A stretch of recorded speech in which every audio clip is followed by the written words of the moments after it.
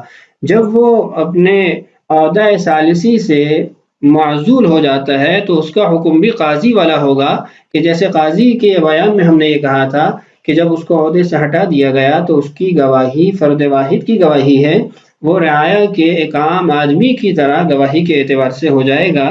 تو یہاں پر بھی ایسا ہی ہے کہ ثالث بھی حکمن قاضی کی طرح ہی ہوگا۔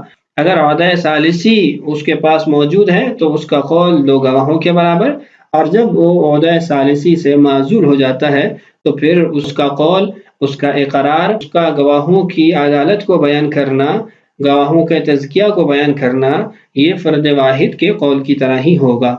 عبارت پڑھ کے مزید سمجھتے ہیں۔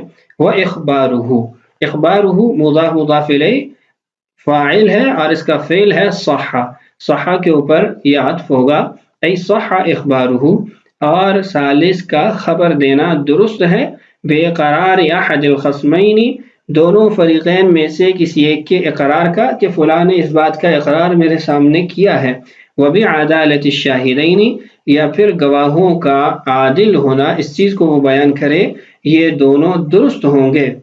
حال ولایتہ، اس وقت جب اس کے پاس ثالثی کا عہدہ موجود ہے، یعنی دو قیدیں یہاں پر ہیں۔ پہلی قید یہ ہے کہ اقرار احد الخصمین وبعدالۃ الشاہدین، کہ فریقین میں سے کسی ایک کے اقرار کا بتانا یا گواہوں کے تزکیہ کی خبر دینا، ان کے عادل ہونے کی خبر دینا، یہ پہلی قید ہے۔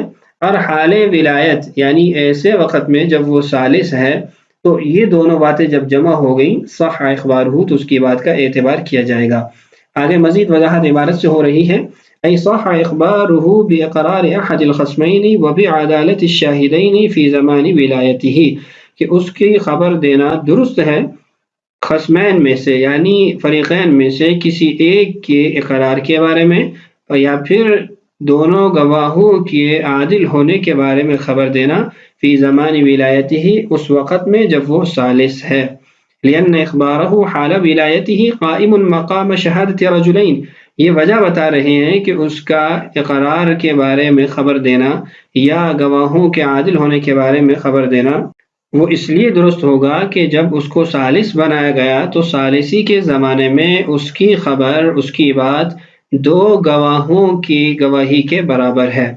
آگے دو مسئلے ذکر ہیں جن کے اندر ان دونوں قیودات میں سے ایک قید نہیں ہے۔ دیکھیے، بخلاف ما اذا اخبر بعد الولایت، یہاں پر دوسری قید موجود نہیں ہے، یعنی وہ ثالثی کے زمانے میں ہو۔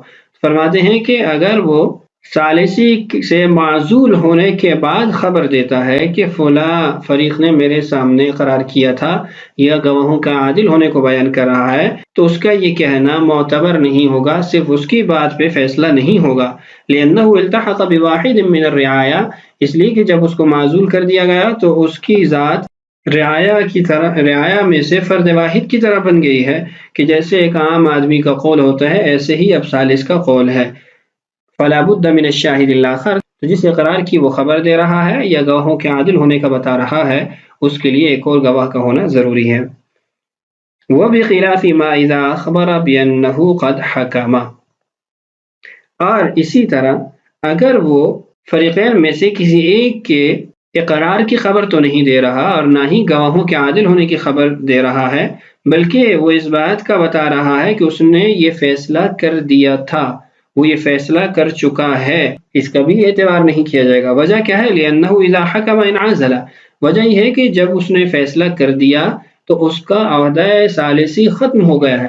مثلا فریقین نے اس کو قرض کے معاملے کے اندر ثالث بنایا تھا، اب جب اس نے قرض کے معاملے کو حل کر دیا تو حل کرتے ہی اس کا عہدہ ختم ہو گیا، اس لیے کہ اس کو ایک معاملے کو حل کرنے کے لیے ثالث بنایا گیا۔ جب معاملہ حل ہو گیا، معاملے کا وجود باقی نہ رہا، معاملے کا وجود باقی نہیں رہا تو وہ ثالث بھی باقی نہیں رہا، تو جب اس نے فیصلہ کر دیا تو وہ معزول ہو گیا۔ اب بعد میں اگر وہ کہتا ہے کہ میں نے یہ فیصلہ کر دیا تھا، تو اس کے اس فیصلے پر گواہوں کا ہونا ضروری ہے جو اس بات کی گواہی دے کہ اس نے فیصلہ کیا تھا، صرف اس کے قول کا اعتبار نہیں کیا جائے گا۔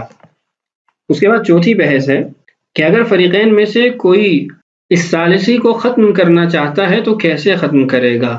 تو کہتے ہیں وَلِكُلٍّ مِّنْهُمَا أَن يَرْجِعَ قَبْلَ حُكْمِهِ، ان دونوں میں سے ہر ایک کو یہ حق حاصل ہے کہ ثالث کے فیصلہ کرنے سے قبل وہ اپنی اس بات سے پیچھے ہٹ جائے، وہ اس کے ثالثی کے اختیار کو ختم کر دے. یعنی جو انہوں نے اس کو ثالث بنایا تھا تو ان میں سے ایک نے بھی اگر کہہ دیا کہ بھائی میں اس کی ثالثی پہ راضی نہیں، یا یہ ثالث نہیں ہے، یہ ہمارا فیصلہ نہ کرے، اس صورت کے اندر اس کی ثالثی ختم ہو جائے گی، اس لیے کہ دونوں کی رضامندی سے وہ ثالث مقرر ہوا تھا. فیصلہ کرنے تک دونوں کا اس کے ثالث بننے پر راضی ہونا یہ ضروری ہے. اگر ان میں سے ایک بھی پیچھے ہٹ جاتا ہے، ایک بھی انکار کر دیتا ہے، تو اس کا وعدہ ثالثی ختم ہو جائے گا. اگلی بحث یہ ہے کہ کن لوگوں کے لیے ثالث نہیں بنا جا سکتا.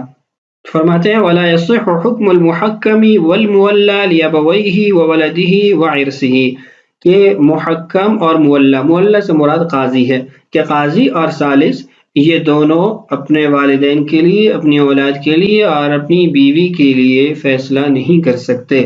یعنی اصول کے لیے، فروع کے لیے اور رشتہ زوجیت اپنی بیوی کے لیے وہ فیصلہ نہیں کر سکتے، اس لیے کہ اس فیصلے کے اندر اگر نفع ہوتا ہے تو اس کی ذات کو پہنچتا ہے، گویا وہ اپنی ذات کے لیے ثالث بنا ہے.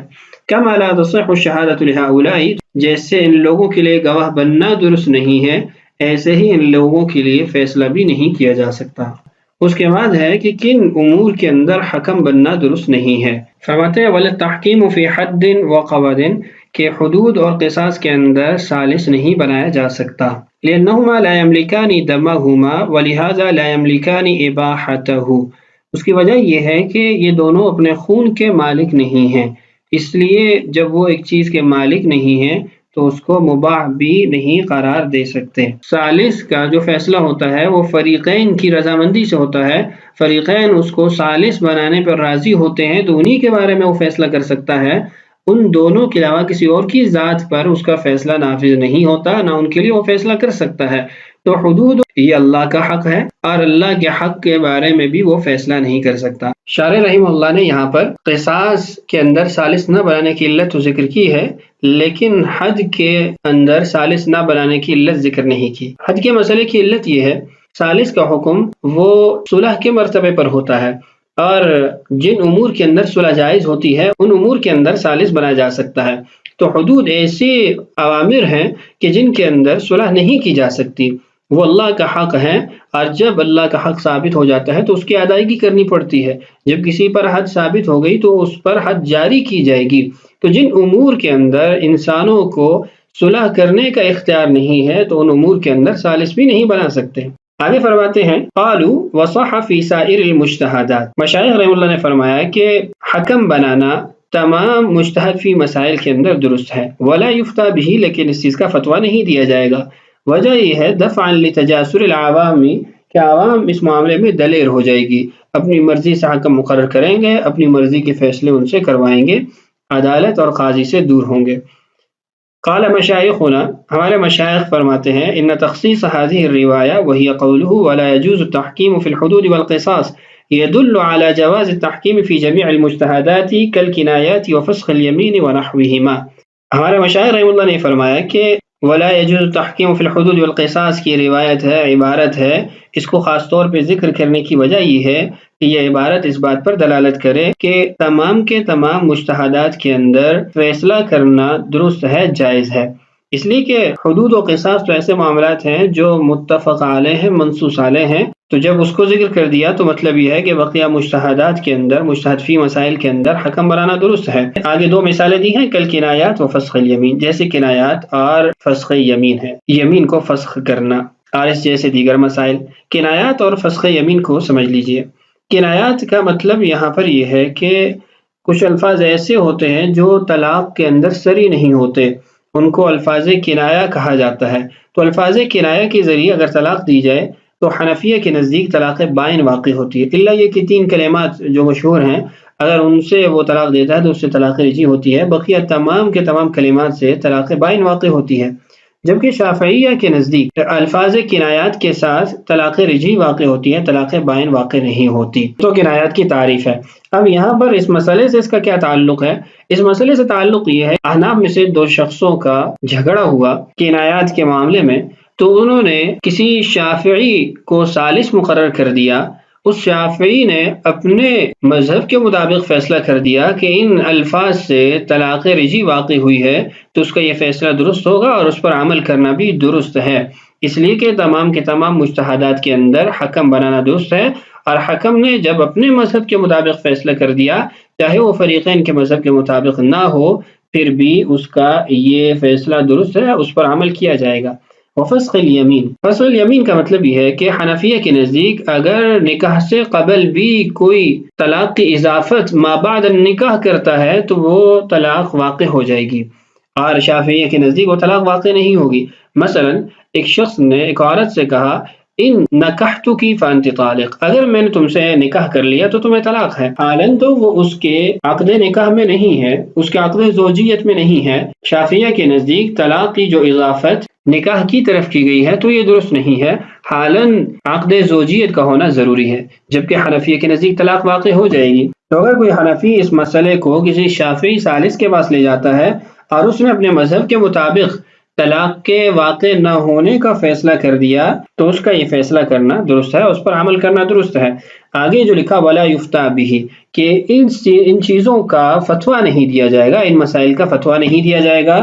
بل ھذا مما یعلم ویکتم، یہ ان امور میں سے ہے جن کو جانا تو جاتا ہے، جن کا علم تو حاصل کیا جاتا ہے، لیکن ان کو مخفی رکھا جاتا ہے تاکہ لوگ شریعت کو مذاق نہ بنا لیں اور اس کو اپنی اتباع نفس اور اتباع ہوا کے لیے استعمال نہ کریں. وتخصیص المجتہدات بالذکر لیس لنفی الحکم عما عداہ، یہ وہی عبارت سے متعلقہ باتیں ہیں. اور ایک اعتراض کا جواب ہے، مجتہدات کا جب لفظ ذکر کیا تو اس کا مطلب یہ نہیں ہے کہ صرف مجتہدات کے اندر ہی حکم بنایا جا سکتا ہے. یہ متن کے اندر جو عبارت ہے اس کی وضاحت ہے کہ جو مجتہدات کو تخصیصاً ذکر کیا گیا، خاص طور پہ ذکر کیا گیا، اس کا مطلب یہ نہیں ہے کہ غیر اجتہادی مسائل کے اندر حکم بنانا درست نہیں ہوگا.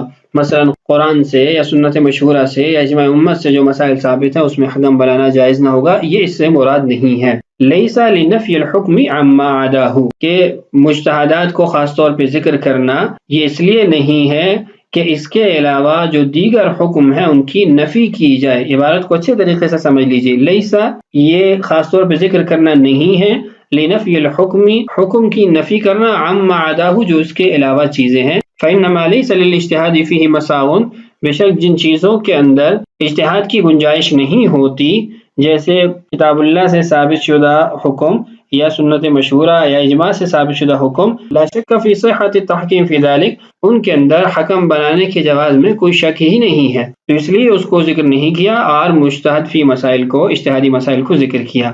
پھر اعتراض یہ ہوتا ہے کہ جب کتاب اللہ اور سنت مشہورہ سے یا اجماع سے ایک بات ثابت ہے تو اس میں حکم بنانے کی کیا ضرورت ہے، بہرحال کتاب اللہ پہ، سنت مشہورہ پہ یا اجماع پہ عمل کر لیا جائے. تو فرماتے ہیں وفائدتہ الزام الخصم، غیر اجتہادی مسائل کے اندر یعنی منصوص علیہ مسائل کے اندر حکم بنانے کا فائدہ یہ ہے فریق مخالف پر اس حکم کو جبراً بھی نافذ کیا جا سکتا ہے. فإن المتبايعين ان حکما حکما، کہ خریدار اور بیچنے والے نے کسی شخص کو حکم بنایا، فالمحکم یجبر المشتری علی تسلیم الثمن، تو جس کو حکم بنایا گیا اس کو یہ اختیار حاصل ہوتا ہے کہ وہ مشتری کو قیمت ادائیگی پر جبر کر سکتا ہے، اس سے زبردستی ادائیگی کروا سکتا ہے. والبائع علی تسلیم المبیع، اور بائع پر بھی جبر کر سکتا ہے کہ وہ مبیع اس کے حوالے کرے. ومن امتنع یحبسہ، اور جو اس بات سے رکے گا تو اس کو وہ قاضی کے ذریعے قید بھی کروا سکتا ہے. فذکر المجتہدات لیدل علی غیرها بالطریق الاولی، اجتہادی مسائل کو یہاں خاص طور پر اس لیے ذکر کیا کہ اس کے ذریعے اس بات پر دلالت ہونی تھی کہ بقیہ جو غیر اجتہادی مسائل ہیں یعنی منصوص علیہ مسائل ہیں وہ طریقہ اولا اس کے اندر داخل ہوں گے، ان کے اندر ثالث بنانا بطریقہ اولا درست ہے.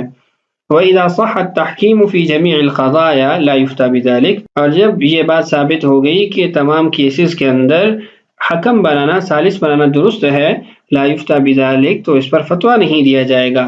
لِأَنَّ الْعَوَامَ يَتَجَاسَرُونَ عَلَى ذَلِكَ، اس لیے کہ عوام اس چیز پر جری ہو جائے گی، دلیر ہو جائے گی. فَيَقِلُّ الْاحْتِياجُ إِلَى الْقَاضِي، قاضی کی ضرورت کم ہو جائے گی. فَلَا يَبْقَى لِحُكَّامِ الشَّرْعِ رَوْنَقٌ، تو جو حکام شرع ہیں، شریعت کے فیصلے کرنے والے قاضی ہیں، ان کا دبدبہ، ان کی رونق ختم ہو جائے گی. وَلَا لِلْمَحْكَمَةِ جَمَالٌ وَزِينَةٌ، اور عدالتوں کی جو زینت اور وقار ہے وہ بھی باقی نہیں رہے گا. نیچے حاشیے میں یہ بات لکھی ہے کہ اس سے بہتر تعویل یہ ہے کہ جو لالچی لوگ ہیں وہ اس کے اندر طمع کریں گے، وہ اپنی حیثیت اور ایک دبدبہ حاصل کرنے کے لیے ثالث بننے کی طرف آگے بڑھیں گے، اور لوگ اپنی بے وقوفی اور اپنی کم علمی اور کم تجربے کی وجہ سے لوگوں کے حقوق ضائع کریں گے. تو اس لیے اس چیز کا فتویٰ نہیں دیا جائے گا کہ تمام امور کے اندر ثالث مقرر کر لیا جائے. ویڈیو کا دورانیہ کافی زیادہ ہو گیا، جو مسائل رہتے ہیں انشاءاللہ آنے والی ویڈیو میں پڑھیں گے. اللہ تعالیٰ سے دعا ہے اللہ تعالیٰ ہمارے لیے اس بات کی تکمیل آسان فرمائے. اللہ تعالیٰ ہم سب کا حامی و ناصر ہو. السلام علیکم ورحمۃ اللہ وبرکاتہ.